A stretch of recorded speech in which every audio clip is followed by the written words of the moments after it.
안녕하세요. 자, 이번 시간에 이제 삼국시대 문제풀이로 들어갔습니다. 챕터 2. 그래서 교재 12쪽. 자, 1번 풀어보겠습니다. 1번. 삼국시대 다음 같은 사실이 발생했을 당시에 고구려 상황으로 맞는 것은? 이거 굉장히 잘 나오는 사료 지문이죠. 이거는 광개토대왕 비문이다.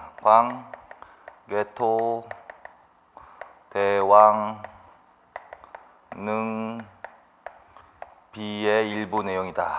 그래서 이 사료 지문은 광개토대왕 비를 물어볼 수도 있고 이 내용을 물어볼 수도 있어. 그래서 이 내용은 왜구격퇴 내용이지. 왜구격퇴. 자, 그러면 이제 광개토대왕인 거죠. 광개토대왕. 그럼 고구려 상황으로 만주 지방에 대한 대규모 정복 사업을 단행했고, 이어 신라 외가야 사이에 세력 경쟁에 개입해서 한반도 남부에까지 영향력을 끼쳤다. 이게 답인 것 같은데. 2번 중국 남부쪽 각각교류. 여기만 딱 놔도 그만 읽어야 돼. 중국 남부쪽 각각교류한 사람은 장수왕. 다음 북위를 격파하고 요동으로 진출했고 남으로는 임진강성까지 진출했다. 요건 조심해서 읽으셔야 돼. 얼핏 보면 맞다고 하겠지만 북위로 바꿔 나온 거야 이거. 후연을 격파하고 요동으로 진출했다. 후연. 그래서 이거는 북위를 후연으로 바꿔야지 맞는 거야. 그 다음에 태학을 설치하고 불교를 수행했다. 이거는 소수리망이죠. 소수리망. 그래서 맞는 것은 1번이다 라는 거지. 자, 그래서 광개토대왕은 정확히 정리해놔야 되니까 광개토대왕 능비는 장수왕 때 설립된 비석이지. 장수왕 때 건립된 비석이야. 만주에 건립한 비석이야. 주요 내용은 고구려 건국설화가 들어가 있어. 고구려 건국설화가 들어가 있어. 주몽설화. 그 다음에 광개토대왕의 영토 확장과 관련된 정복 활동과 관련되어 있는 내용이 들어가 있다. 그래서 여기에는 뭐 후연을 격파했다라는 소리, 이걸 바꿔 나온 거야. 그다음에 백제를 공략했다라는 소리, 그다음에 왜구를 격퇴했다는 소리, 그다음에 거란, 숙신, 부여 등을 격파했다 이런 얘기가 나온다. 그다음에 수묘인 연호 편성, 수묘인 연호 편성에 관한 얘기가 나온다. 이게 주요 내용이다. 더 나올 수 있지만 이 정도의 내용은 반드시 기억하세요. 그 다음에 주로 영토 확장은 후연을 격파했다, 요동을 차지했다. 요거 중요하다 그랬지. 북위로 바꿔놓으면 안 돼. 남쪽으로는 백제를 공략해서 임진강성까지 진출했다. 그 다음에 왜구를 격퇴했다, 신라에 진입한. 요건 제일 중요한 내용. 그걸 사료지문으로 준 거야. 그리고 왜구 격퇴의 결과, 신라 영토 내 고구려군 주둔의 계기가 된 사건이다. 그런 거. 그 다음에 이때 가야까지 침공한다 그랬지? 그게 아마 그 다음 문장에 나와 있는 그 얘기일 거야. 신라 외 가야 사이에 세력 경쟁의 개입, 한반도 남부에까지 영향을 미쳤다. 그게 그거지 뭐. 가야 침공. 그래서 가야를 침공했다. 이 과정에서. 그래서 금강가야가 침체한다.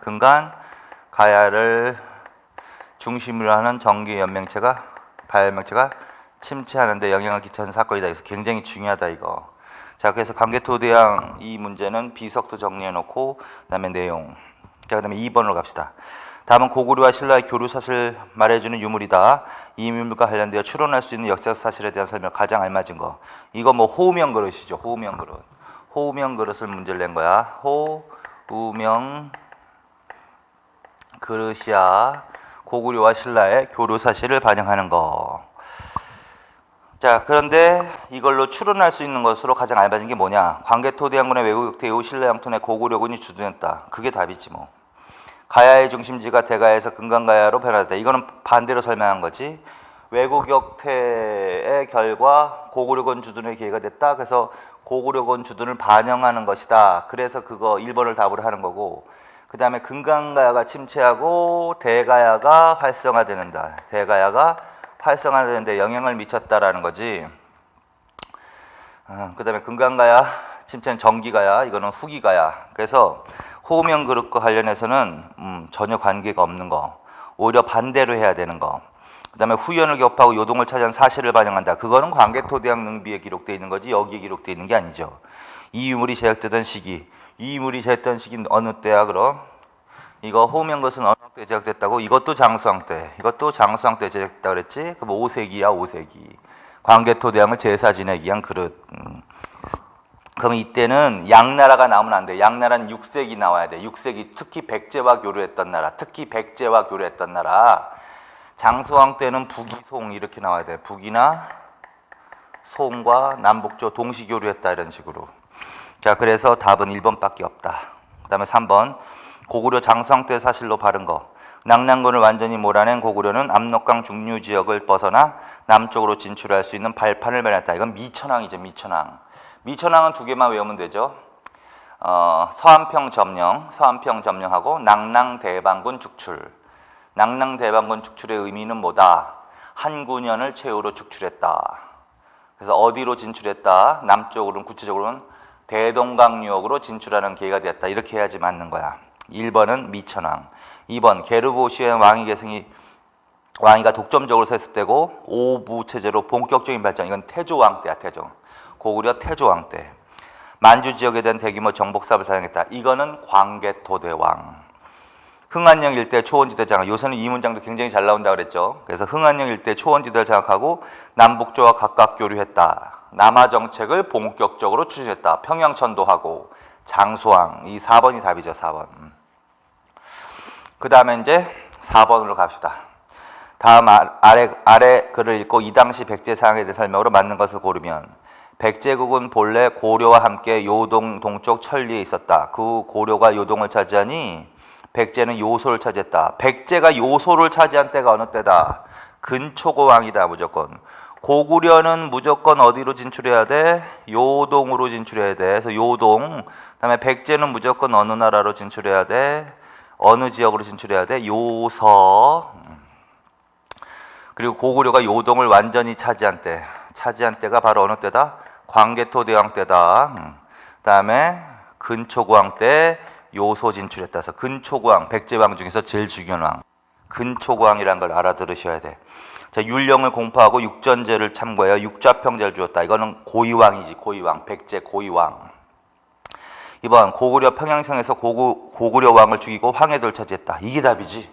근초고왕은 고구려의 평양성으로 공격해서 고구원왕을 전사시켰습니다. 동진으로부터 불교를 수용했다. 이거는 침류왕이죠. 그 다음에 근초고왕 다음에 침류왕. 고구려 남진에 대항해서 신라와 동맹을 체결했다. 이건 낮의 동맹 말하는 거잖아. 그럼 비유왕이겠지. 비유왕. 그래서 신라 눌지마리간 사이에. 그래서 답은 2번이다. 자, 그 다음에 5번. 다음 쪽 5번. 다음은 백제 무덤 양식의 변화 모습이다. 각 시기에 사실로 맞게 설명한 것은. 이건 무덤 양식으로 나라를 물어본 거지. 백제는 수도별로 잘 나온다 그랬지. 백제는 수도별로 잘 나온다 그랬지. 그래서 최초가 한성시대야. 한성시대. 그 다음에 웅진시대야. 웅진시대. 그 다음에 사비시대야. 이걸 문화하고 연결시킨 거지. 문화하고. 그래서 한성시대는 주로 돌무지야. 돌무지. 웅진시대에는 굴식 돌방 무덤 또는 벽돌 무덤이야. 그 다음에 사비시대에는 규모는 적지만 세련된 굴식 돌방 무덤. 그래서 가나다. 그래서 한성, 가, 나, 웅진, 그 다음에 다 사비. 그러면 이 한성시대 대표적인 왕이 누굴까? 고이왕부터 해가지고 계로왕까지란 말이야. 그래서 고이왕, 근초고왕, 침류왕, 비유왕, 계로왕이 이 시기의 주요 왕들이다. 그런데 가시대에는 관등제 정비하고 불교를 수용했다. 관등제 정비, 16관등제 정비, 고이왕, 불교 수용, 침류왕, 이 안에 들어가는 거지 다.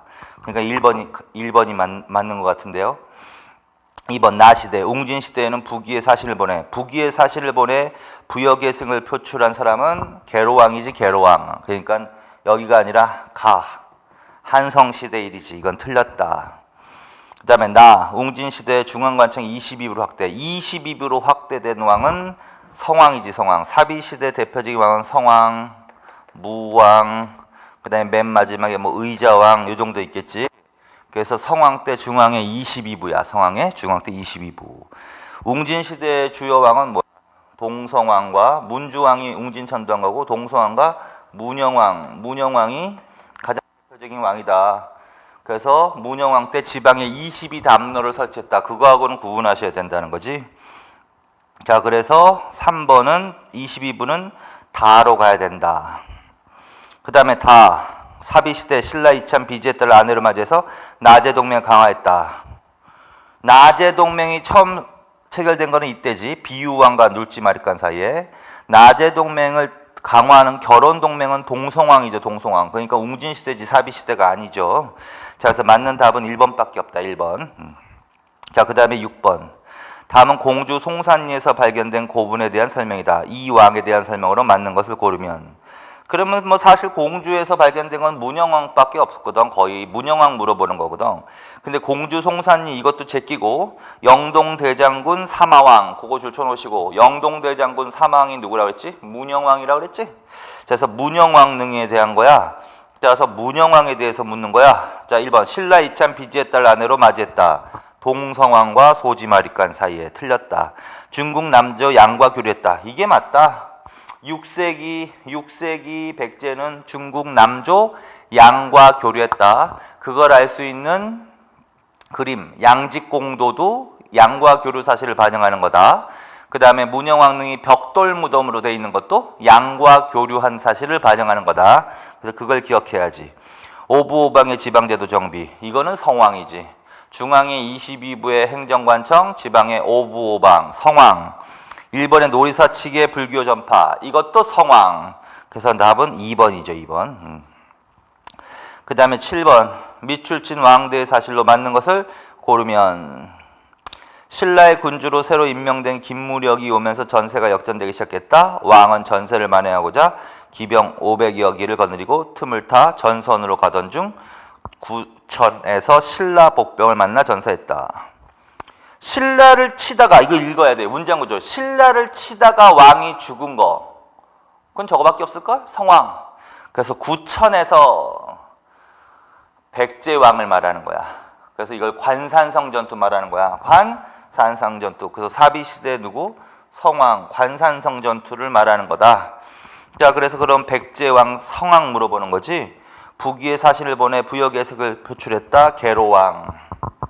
22담로 설치하고 왕족을 파견해 지방 통치를 강화했다. 문영왕. 신라 연합해서 일시적으로 한강역을 탈환했지만 곧 신라에게 뺏기고 자신도 이를 공격하다가 관산성에서 전사하고 말았다. 뭐 이게 답이죠. 뭐 쉽죠. 뭐 지문이. 4번 미륵사 창건하고 관륵이. 미륵사 관륵 일본의 천문역법 등갑박술. 이거는 무왕 때지. 무왕 때. 무왕 때. 그래서 맞는 것은 3번으로 가시면 되겠다. 3번.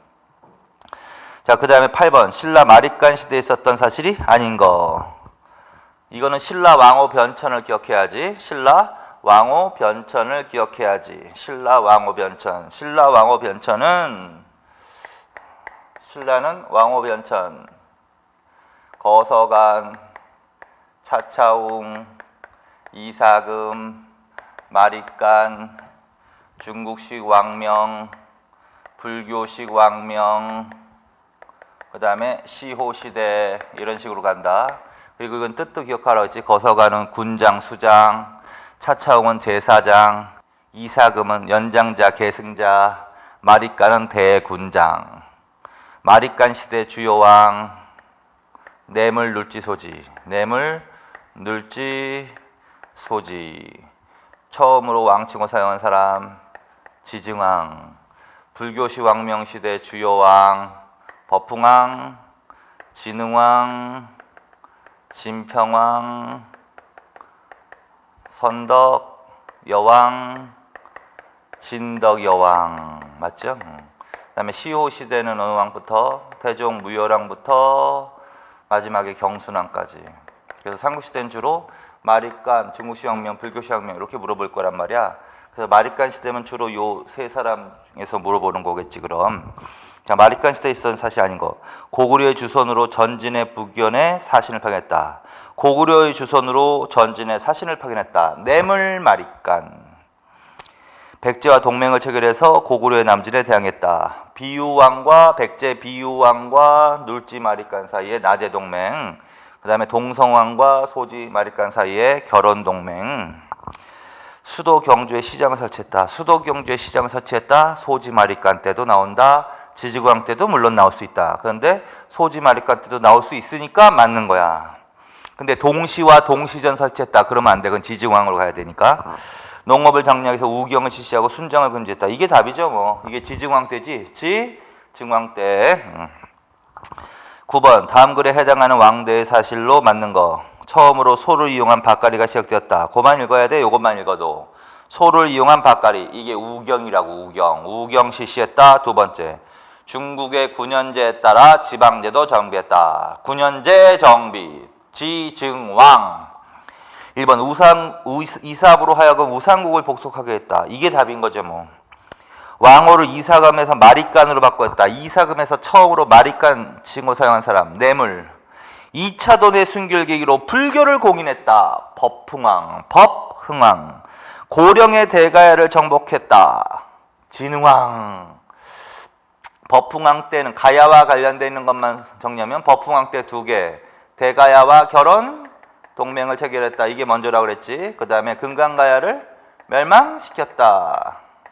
그 다음에 진흥왕 때 대가야를 멸망시켰다. 그래서 이것도 헷갈리지 않게. 그래서 답은 1번이 되겠습니다.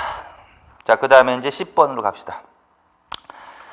신라에서 다음과 같은 일이 벌어진 시기의 사실로 맞는 것을 고르면 2차도는 그만 읽어야지 뭐. 2차도 나왔는데 법흥왕 때지. 법흥왕 때. 1번 병부 설치, 율령 반포, 공복의 제정 등을 통해서 통치 질서를 확립했다. 이게 답인 것 같은데. 건원이라는 연어를 사용하고 고령의 대가를 정복해서 영토를 확장시켰다. 앞에 것만 맞다. 법흥왕은 건원이야. 법흥왕은 건원이라는 독자적 여형을 사용했다. 진흥왕은 개국, 대창, 홍제라는 연어를 사용했다. 광개토대왕은 영락이라는 독자적인 연어를 사용했다. 다시 복습하는 거지. 근데 뒤에가 틀렸죠. 대가야 멸망은 진흥왕 때니까. 그래서 그건 틀린 문장이다. 건원만 맞다. 3번 불교가 소개되었으나 귀족들의 반발로 수용되지 못하였다. 그거는 눌지마리간 때지. 눌지마리간 때 고구려 승려 묵호자에 의해서 불교가 소개되었으나 귀족들의 반발로 수용되지는 못하다가 법흥왕 때 2차돈의 순결계기로 공인되었다. 자, 그 다음에 농민들 강제로 부역동원한 사실 알 수 있는 남산신성비. 남산신성비는 법흥왕 때가 아니지. 남산신성비는 진평왕 때지. 진평왕. 법흥왕 때로 맞으려면 법흥왕 때를 맞으면 영천청제비라고 해야지. 영천청제비. 그래서 법흥왕 때 영천청제비하고 진평왕 때 남산신성비. 남산신성비가 바로 농민들을 부역동원한 사실을 알 수 있는 비석이다. 근데 법흥왕 때로 물어봤으니까 영천청제비로 나야지 남산신성비로 나오면 안 된다라는 거죠. 자, 그래서 답은 1번이다. 네, 11번 보겠습니다. 11번. 미출출 왕대의 사실로 맞지 않은 것을 고르면 왕이 즉위하니 이때 나이가 7세였다. 왕이 어려서 어머니 태우가 섭정했다. 삼국사기의 기록은 그렇게 돼 있고, 왕이 즉위할 때 나이가 15세였다. 왕의 어머니인 태우가 섭정했다. 이건 또 삼국유사에는 또 15살에 즉위했다고 하고. 애매한 문장이 있을 때는 선택지부터 봅시다. 선택지 1번 한강 하류를 점령하고 신주를 설치했다. 진흥왕이죠. 2번 개국대창 홍제라는 독자용을 사용했다. 진흥왕인 거죠. 3번 고령의 대가를 정복했다. 진흥왕인 거죠. 그럼 답은 4번이 정해져 있는 거야. 맞지 않은 것을 고르라고 했으니까. 그러니까 여러분들 문제 푸는 요령도 있어야 돼. 사료 지문이 애매하다. 그러면 선택지를 먼저 보던가 아니면 그걸 2개를 상호 비교하면서 문제를 푸는 능력도 기르셔야 된단 말이야. 그럼 결국은 진흥왕 관련된 사료 지문이라는 거지. 호국사상이 반영된 황룡사 구축목탑을 건립했다. 이거는 진흥왕 때가 아니라 선덕여왕 때죠. 진흥왕 때는 불교와 관련해서는 국통, 주통, 군통제도, 황룡사 건립, 팔간의 개체 이런 정도의 내용이 나와야 되고, 그 다음에 왕권 강화에 불교를 이용한 왕, 왕즉불 전륜성왕, 그 다음에 선덕여왕 때 세트로 다니라는 거 있었죠? 왜? 선덕여왕 때는 황룡사 구축목탑, 첨성대, 분황사, 모정석탑 계속 외우세요. 황룡사 구축목탑, 첨성대, 분황사, 모전석탑은 선덕여왕 때다. 그래서 1번은 4번. 12번 다음은 신라 시기 구분에 관한 내용이다. 밑줄 친 가라에 대한 설명으로 잘못된 것을 고르면 이것도 알아놔야 돼. 삼국유사와 삼국사기의 구분. 삼국유사 이거는 이제 삼국유사의 구분이죠. 삼국유사는 왕호 변천에 따라서 신라를 시기 구분했다. 그래서 여기까지 이렇게 된다는 거지. 그래서 거서관, 차차홍, 이사금, 마립간, 왕, 중국식 왕명 여기까지가 상고, 불교식 왕명 시대가 중고, 시효 시대가 하고 이렇게. 그런데 삼국사기에 의하면 왕이 될 수 있는 혈통을 기준으로 시기 구분을 해놨지. 그게 상대, 중대, 하대야. 그래서 성골이 왕이 되던 시대를 상대라고 한다. 그래서 마지막 성골 출신 왕인 진덕 여왕 때까지가 바로 상대라고 하는 거죠. 그 다음에 중대는 그러면 어느 시대를 말한다? 무열계가 집권하던 시대지. 무열계. 그래서 태종 무열왕부터 마지막이 해공왕까지. 이게 중대죠. 중대. 그 다음에 하대는 어떤 시대를 하대라고 했다? 내물계가 왕이 되던 시대를 말하는 거지. 그래서 선덕왕부터 경순왕까지. 그래서 이것도 반드시 두 개를 기준으로 해놓고 그 다음에 거기에 대해서 각각 물어본 거야. 잘못된 것은 상고란 거서관, 차창, 이사금, 마립간, 중국식 왕명 시대까지. 왕의 칭호가 거서관, 차창, 이사금, 마립간, 중국식 왕명 등으로 변천했다. 맞지? 중고, 불교식 왕명 시대를 말하는 건데 2차 전순결계기로 불교를 수행했다. 법흥왕 때니까 당연히 맞죠. 중고기. 그 다음에 삼국사기에 의한 상대는 진덕여왕 때까지지. 첨성대 분황사 모전 석탑이 건립되었다. 선덕여왕 때니까 맞는 거지. 그러면 나머지가 4번이네. 틀린 게. 중대는 성골 출신의 왕이 아니라 무열계 진골이 왕이 되던 시대를 말한다. 그 다음에 13번으로 갑시다. 다음은 세기별 삼국 간의 항쟁과 영토를 표시한 지도이다. 가다 시기에 대한 설명으로 틀린 것을 고르면 이 지문도 반드시 기억해 두세요. 근데 좀 수정을 합시다. 자, 동그라미 선택지 4번 있죠? 거기 라라고 돼 있는 거를 다로 고칩시다. 다로. 잘못돼 있는 거다. 그래서 가나다밖에 없으니까 선택지 동그라미 4번 라로 되어 있는 것을 다로 수정합니다. 그리고 문제를 풉니다. 지도를 대충 보니까 이거 세 개의 지도는 굉장히 중요한 지도입니다. 가는 어느 나라 전성기 같다? 백제. 그러면 4세기야. 어느 나라 전성기 같다? 고구려. 그러면 5세기야. 어느 나라 전성기 같다? 신라. 그러면 6세기야. 그래서 4세기, 5세기, 6세기 한반도 사실로 틀린 것을 이렇게 물어보는 거지. 결론은 백제는 부여시의 왕위 세습제가 확립되고 부자 상속제가 확립되었다. 백제 전성기 때 근초고왕 때의 사실이다. 그럼 맞는 거죠. 고구려는 흥안령 일대 초원지대를 장악했대. 장수왕 때지. 그러면 고구려 전성기 5세기 맞지. 3번 광개토 대왕비와 중원고리비가 건립되었다. 누가 건립한 거야? 이 두 개의 비석은 광개토 대왕능비하고 중원고구려비는 누가 건립한 거야? 장수왕이 건립한 거죠. 그럼 5세기라고 해야 되지. 그렇다면 다가 아니라 나로 가셔야 된다. 자, 그래서 3번이 틀렸다. 그 다음에 4번 6세기에 대가야는 백제 신라와 대등하게 세력을 다툴 정도로 성장했다. 이런 지문도 나온다. 6세기 때. 그러나 결국은 신라에 의해서 멸망한다까지 알아두면 되는 거지. 그리고 대가야는 법흥왕 때 결혼동맹을 체결하기도 했다. 이런 것들도 알아두는 거지. 자, 그래서 틀린 것은 3번으로 갑니다. 자, 그 다음에 14번. 다음은 어떤 역사적 사실과 관련된 문학작품이다. 이 역사적 사실과 관련된 설명으로 맞는 것을 고르면. 이거 굉장히 유명한 문학작품이죠. 귀신 같은 전술은 천문을 꿰뚫었고 묘한 전략은 지리를 통달했구나. 전쟁에서 이겨 공이 이미 높으니 만족함을 알거든 그만함이 어떤가. 이게 을지문덕의 여수장 우중문시죠. 여수장 우중문시는 무엇과 관련이 있다? 살수대첩과 관련이 있다. 자, 그러면 2번이 답인 거지 뭐. 그래서 수양제의 침공을 받았으나 을지문덕이 살수해서 수의 군대를 물리쳤다. 이게 답이다. 1번 고구려 왕의 침공으로 백제왕이 아차산에서 전세했다. 이때 고구려 왕은 장수왕일 것이고 백제왕은 계로왕일 것이다. 2번 백제왕이 신라를 공격하다가 관산성에서 전사했다. 이때 백제왕은 성왕일 것이고 이때 신라는 진흥왕일 것이다. 4번 신라가 매서성 기벌포에서 단군을 격파했다. 이거는 최후의 나당 전쟁을 말하는 것이다. 그렇죠? 그래서 답은 2번밖에 없는 거죠. 15번 다음은 가야연맹체와 관련된 지도이다. 이 가야연맹체에 대한 설명으로 틀린 거. 가야연맹체 여기는 주로 이제 전기가야연맹체 같은데 1번 풍부한 철의 생산과 해상교통을 이용해서 낙랑, 외, 규슈 지방을 연결하는 중개무역이 발달했다. 맞죠? 가야는 변안에서 나온 나라란 말이야. 근데 변안에 유명한 게 철이었잖아. 그래서 가야도 철 생산이 풍부했으며 철을 매개로 중개무역이 발달하기도 했다. 2번 전기에는 덧널 무덤이 유행했고 후기에는 돌방 무덤이 유행했다. 3번 전기가야 연맹이 해체되면서 북부 지역의 고령, 합천, 거창, 함양 등지 세력이 약화되었고 벌써 틀렸지.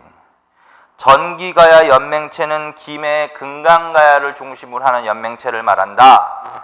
지금 여기 나와 있는 고령, 합천, 거창, 함양 등지의 세력이란 후기가야 연맹체를 말한다. 중심지는 고령의 대가야다.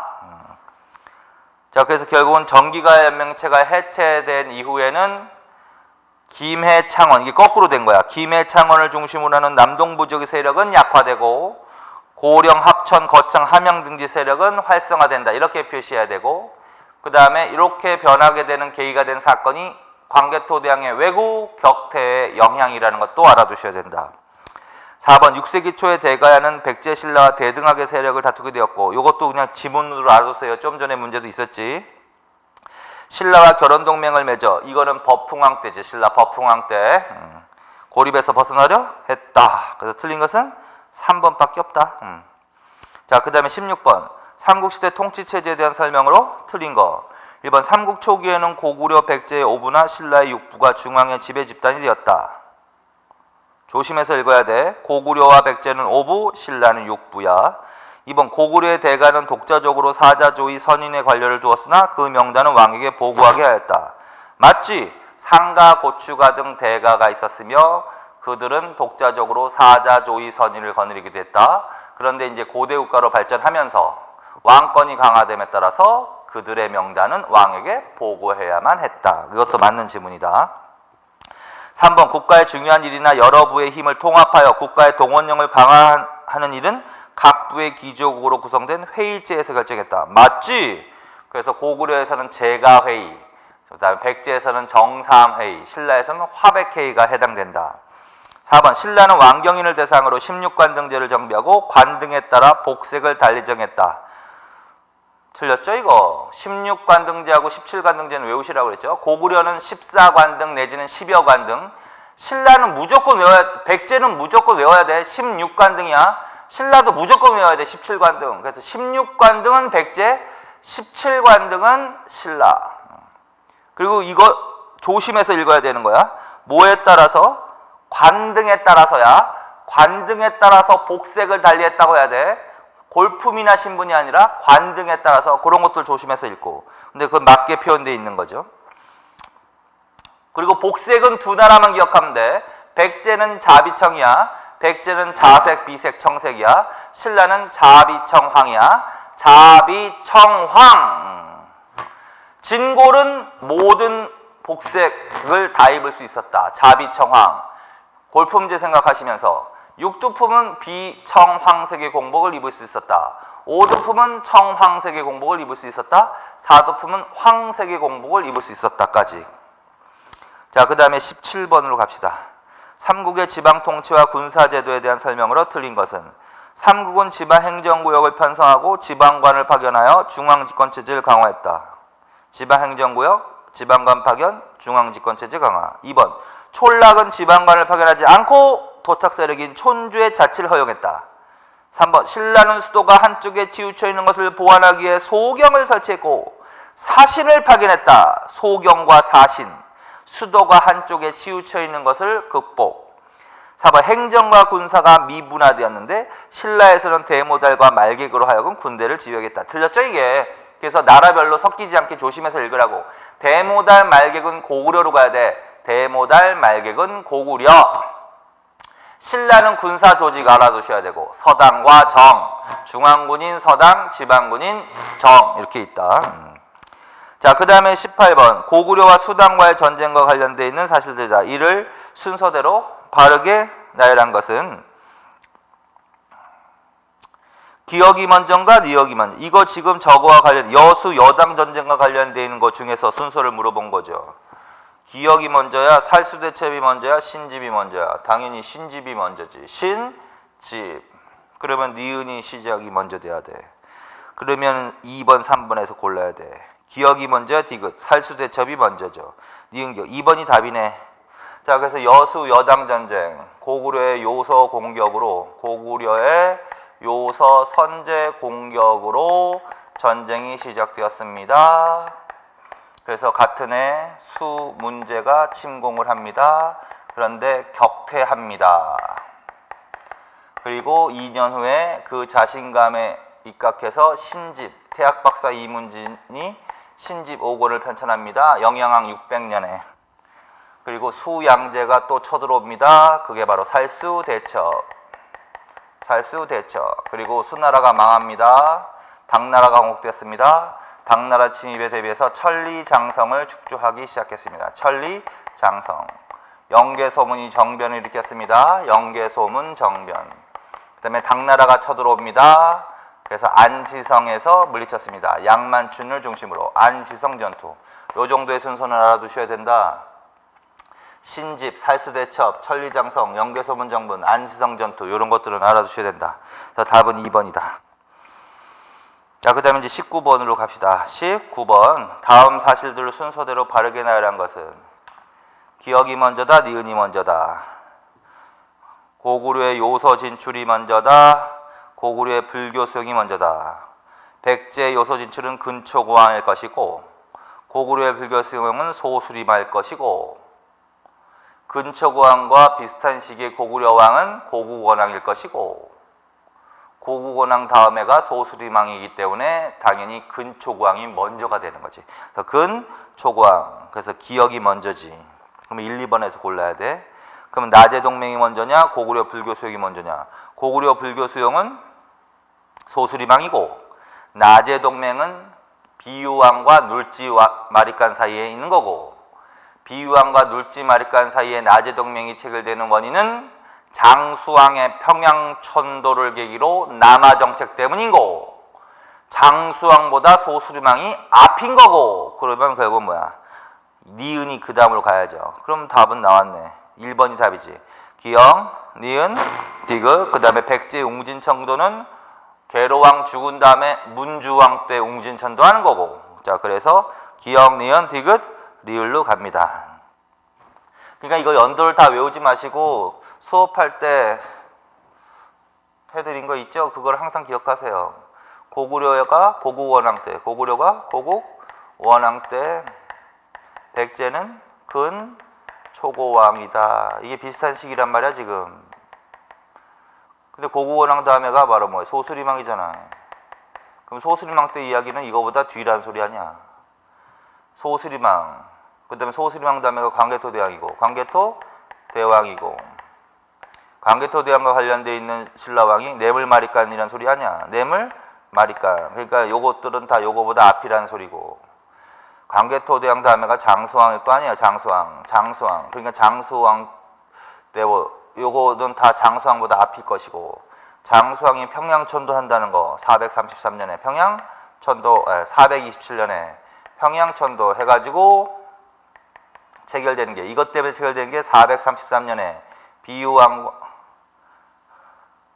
비유왕과 눌지마리간 사이에는 나제 동맹인 거고 그 다음에 결국은 장수왕이 백제수로 쳐들어가서 계로왕을 죽이는 거고 그래서 웅진으로 전도하는 거고 그 다음부터는 웅진시대라고 하는 거고 동성왕 때 결혼동맹을 체결하는 거고 소지마리간 사이에 문영왕 때 22담로를 설치하는 거고 그 다음에 성왕 때 사비로 천도하는 거고 성왕 때 관계된 왕이 진흥왕이니까 소지마리간과 진흥왕 사이에 버풍왕 들어갈 수 있다. 지증왕 그 다음에 버풍왕 들어갈 수 있다. 그러니까 요거 전이라는 거고 그 다음에 이제 쭉 뒤로 가는 거죠, 이제. 그래서 요 틀을 항상 머릿속에 기억하시면 이거 뭐 푸는데 어렵지 않다. 그 다음에 20번으로 가겠습니다. 다음은 삼국시대 수치제도와 관련된 기록이다. 이에 대한 설명을 틀린 거는 그냥 바로 풀면 된다. 이런 것들은 1번 삼국은 조용조의 조세제도를 정비했다. 조용조 체제. 2번 인두세보다 호세의 비중이 더 컸다. 틀렸다. 자, 삼국시대에는 호세보다 인두세 비중이 더 컸다라고 하셔야 된다. 3번 삼국시대 국가에서 노동력이 필요할 경우에는 대략 15세 이상의 농민들을 강제로 부역 동원했다. 맞지? 그걸 알 수 있는 비석으로 법흥왕 때 영천 청제비하고 진평왕 때 남산 신성비다. 신라에서는 결부제에 의해서 곡물을 수취했다. 곡물을 수취하는 걸 조라고 하는데 신라의 조 수취와 관련되어 있는 것은 결부제라고 한다. 결부제라고 한다. 21번 삼국시대 사회경제생활에 대한 설명 중 잘못된 거. 1번 농업 생산력 수준이 낮아 수도 같은 도시를 중심으로 시장이 형성됐다. 맞죠? 무역은 대체로 왕실과 귀족의 필요에 의해서 공무역의 형태로 이루어졌다. 맞죠? 3번 철제 농기구가 널리 사용되고 우경이 보급되었다. 맞죠? 국가에서 노동력이 필요할 경우 15세의 남자를 동원했는데 이 경우 주로 노비가 동원되었다. 이게 잘못됐죠. 그래서 부역 동원, 조용조, 그 중에서도 부역 동원의 대상은 농민이지 노비는 아닙니다. 그래서 4번이 틀렸습니다. 그 다음에 22번 삼국 무역에 대한 설명으로 틀린 거. 1번 고구려는 남북조 및 유목민인 북방민족과 무역을 했대. 맞는 것 같은데 2번 백제는 남중국 및 외화 무역을 활발하게 했대. 3번 신라는 한강을 획득하기 전에는 고구려와 백제를 통해서 중국과 무역을 하였으나 간접 교류했다라는 얘기를 하고 있는 거지. 한강 유역으로 진출한 이후에는 당항성을 통해서 직접 교역했다. 직접. 그래서 신라는 간접 교류하다가 직접 교류하게 됐다. 그때가 어느 때부터냐? 진흥왕 때. 한강 완전히 점령하고 당항성을 확보한 이후다. 4번 울산은 이슬람 상인까지 와서 교역하는 대표적 국제무역항으로 바쳤다. 이거는 통일신라로 가셔야 된다. 통일신라의 대표적인 국제무역항은 울산이다. 그래서 아라비아 상인 울산. 근데 고려로 하면은 병난도라고 하셔야 되고 그래서 그거. 그래서 4번이 틀렸죠 뭐. 23번 삼국시대 신분제도에 대한 설명으로 틀린 거. 1번 삼국시대의 신분은 왕을 비롯한 귀족, 평민, 천민으로 구분되었다. 2번 능력보다는 출신 가문의 등급에 따라 관등 승진의 특권을 누리거나 제한을 받았다. 평민층은 대부분 농민으로서 신분적으로 자유민이었고 국가에 대해 역의 의무를 졌다. 4. 천민은 노비와 촌락을 단위로 집단 예성민으로 구성되어 있는데 특히 노비는 신분이 자유롭지 못하였으며 삼국시대는 고리대로 인한 노비 발생이 가장 많았다. 4번이 틀렸다. 그래서 삼국시대 노비 발생 원인은 크게 세 개죠. 전쟁 노비, 채무 노비, 형벌 노비. 근데 삼국시대에는 전쟁으로 인한 노비 발생이 가장 많아야 돼. 전쟁. 그러다가 통일 이후에는 전쟁 노비는 감소한다. 이렇게 알아두셔야 된단 말이야. 그래서 4번이 틀렸고 나머지는 다 맞는 거죠. 24번 다음 그림은 중국 양나라와 교류한 어느 나라의 사신을 묘사한 것이다. 양나라와 교류하였던 이 나라에 대한 설명으로 틀린 것을 고르면 이게 바로 양직공도라고 하는 거다. 양직공도. 그래서 양직공도는 양과 백제와의 교류 사실을 반영하는 거야. 양직공도. 양직공도. 이게 이제 몇 세기로 간다? 6세기야. 6세기. 백제와 중국 남조 양과의 교류 사실을 반영하는 그림이다. 그래서 이 사신이 바로 백제 사신을 묘사한 내용이란 말이야. 그럼 백제를 물어보는 거지. 자, 절도죄에 대해서는 일책 시비법이 시행되었다. 틀렸지? 절도죄 일책 시비법은 구여 아니면 고구려로 가셔야지. 구여 아니면 고구려. 백제는 귀양본행과 동시에 2배 이렇게 나오셔야 된다. 뭐 어렵지 않죠. 뭐 2번 상무적인 기풍, 말타기와 활쏘기, 형법의 적용이 엄격. 3번 관리가 뇌물을 받거나 국가의 재물을 횡령했을 때 3배 배상하고 죽을 때까지 근고형에 처했다. 이걸 범장지법이라고 됐지. 범장지법. 백제의 귀족들은 한문을 능숙하게 구사하고 고전을 읽었으며 바둑장기 투어를 즐겼다. 맞다. 그래서 1번이 무조건 틀린 거죠. 그 다음에 25번으로 가겠습니다. 자, 25번 다음과 관련 있는 신라의 조직에 대한 설명으로 틀린 거. 신라의 청소년들은 명산대천을 찾아다니며 제천의식을 행하고 사냥과 전쟁에 관해서 교육을 받음으로써 협동과 단결 정신을 기르고 심신을 연마했다. 자, 이거는 뭐 화랑도 제도 말하는 거지. 화랑도. 1번 이조직은 귀족자제에서부터 평민까지의 청소년들로 구성되었다. 진골에서부터 육두품이와 평민까지 구성. 2번 계층 간의 갈등과 대립과 갈등을 조절 완화하는 곳을 계층 간, 그거 조심해야 돼. 부족 간 이러면 안 된다고. 부족 간 갈등 완화는 화백회의야. 계층 간. 이조직은 신라 진흥왕 때 처음 설치되었다. 이게 틀렸지? 처음 설치된 건 아니다. 그 오래 전부터 있었다. 어느 때인지는 모르지만 씨족 사회의 청소년 집단에서 유래하는 것으로서 이렇게 나온다. 진흥왕 때는 처음은 아니고 그 화랑도를 국가 조직으로 공인했다. 이 정도로만 나오셔야 된다. 원강은 이들에게 세속오개를 가르쳐 마음가짐과 행동의 규범을 제시했다. 맞죠? 원강이라는 승리 알아두셔야지. 원강은 진평왕 때 수의 걸사표를 바친 사람이다. 그 다음에 화랑도의 지도 이념인 세속오개를 지은 사람이다. 그 두 개는 반드시 기억해야지. 세속오개는 뭐뭐다? 사군이충, 사친이효, 교우이신, 임전무태, 살생유택. 자, 그 다음에 26번. 다음은 신라의 어느 기구와 관련된 설명이다. 이 기구에 대한 설명으로 틀린 거. 신라에는 4곳의 신령스러운 땅이 있어서 나라의 큰 일을 의논할 때는 대신들이 그곳에 모여 의논하면 그 일이 꼭 이루어진다. 뭘까요? 나라의 큰 일을 의논했대. 대신 큰 신녀들이 그것에 모여서 의논하였다. 그럼 뭐 합의제 말하는 거잖아. 그럼 화백회의 말하는 거죠. 화백회의. 이거와 비슷한 제도가 고구려는 제가회의, 그 다음에 백제는 정사함회의라고 하는 거죠. 국가의 중대한 사항을 귀족들이 다수결의에 결정했다. 이거 무조건 틀렸다 그렇지. 다수결이 아니라 만장일치라고 하셔야 됩니다. 화백회는 만장일치. 그럼 나머지는 맞다는 거지. 진골 맞지. 대등 맞지. 3번 합의제 기구 맞죠. 의장이 상대등 맞지. 그리고 상대등은 왕이 임명하였다. 이러면 안 됩니다. 화백회의에서 선출하였습니다. 맞죠. 각 부족 간의 갈등을 완화, 왕권과 신권의 갈등을 조절하는 맞지. 자, 그래서 4번까지 맞고 1번이 틀렸죠. 27번 골품제도에 대한 설명으로 잘못된 거. 골품제도? 자, 1번 경주를 포함한 모든 사람에게 골품제도가 정지했다. 벌써 틀렸잖아요. 골품제도는 왕경인을 대상으로 적용된 제도입니다. 그래서 왕경인을 제외한 지방민은 골품제도에서 제외되었다고 해야 되는 거지. 그래서 1번 틀렸지. 골품에 따라 관등 승진의 상한선이 정해져 있다. 맞죠? 이거 외우셔야죠. 진골은 그렇게 하면 안 되고 진골은 다 할 수 있고 상한선이 없고 육두품인 육관등인 아찬, 오두품은 십관등인 대나마, 사두품은 12관등인 대사까지 해서 아찬, 대나마, 대사 그거 계속 외우세요. 아찬, 대나마, 대사까지 승진이 가능했다. 654. 그 다음에 골품제도는 폐쇄적 신분제 사회 특징을 보여주는 것으로 정치적 활동뿐만 아니라 모든 일상생활에 영향을 미친 거 맞죠? 그렇죠? 4번 골품제도의 폐쇄성을 보완하기 위해 관등 내에서 계속 승진하도록 하는 제도를 뭐라 그런다? 중의제도라고 한다. 맞죠? 그래서 1번이 틀렸지. 1번만. 28번 다음 골품제도에 대한 신라 청소년들의 가상대화 중에서 옳지 않은 거. 명의. 그래도 육두품은 오두품보다 나은 편이야. 2찬에 오를 수 있으니까. 틀렸지 벌써. 그러니까 시험장에서 근데 그게 눈에 안 보여. 그냥 자기가 스스로 아찬으로 읽는 거야. 그게 아니야. 2찬이라고 2찬. 2찬은 2관등이라고 2관등. 그래서 1관등부터 5관등. 이벌찬, 2찬, 잡찬, 파진찬, 대하찬. 요거는 1부터 5관등 명칭이야. 요거는 진골만 할 수 있는 거지. 육두품은 거기 올라갈 수 없다. 그래서 육두품은 6관등인 아찬이라고 하셔야 됩니다. 그래서 이건 무조건 틀린 거지 1번.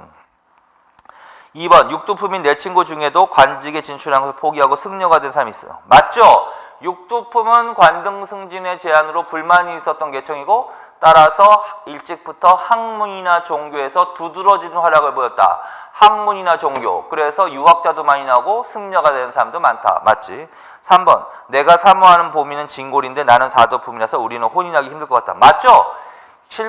골품제도는 정치적 진출뿐만 아니라 모든 일상생활에까지 다 미친단 말이야. 그러니까 신분이 다른 사람끼리 결혼하는 것은 원칙적으로 허용되지 않는 거지. 자, 그 다음에 현태. 육두품인 내 친구는 대하찬이 될 수 없어서 대하찬이 5관등이야. 맞지? 6관등인 육두품은 고 밑에 육관등인 아창까지밖에 승진을 못한단 말이야. 고 5관등인 대하차는 승진을 못한단 말이야. 그래서 아예 당나라로 공부하러 갔다니까. 그러니까 2번하고 4번은 비슷한 문장이지. 육두품은 아찬, 육관등인 아찬까지밖에 승진할 수 없었다. 일찍부터 학문과 종교에서 두드러지는 화력을 보였다. 이렇게 하셔도 된다. 거기까지. 자, 그 다음에 이제 29번. 29번부터는 문화편 같은데 문화편은 다음 시간에 좀 쉬었다 하겠습니다. 수고하셨습니다.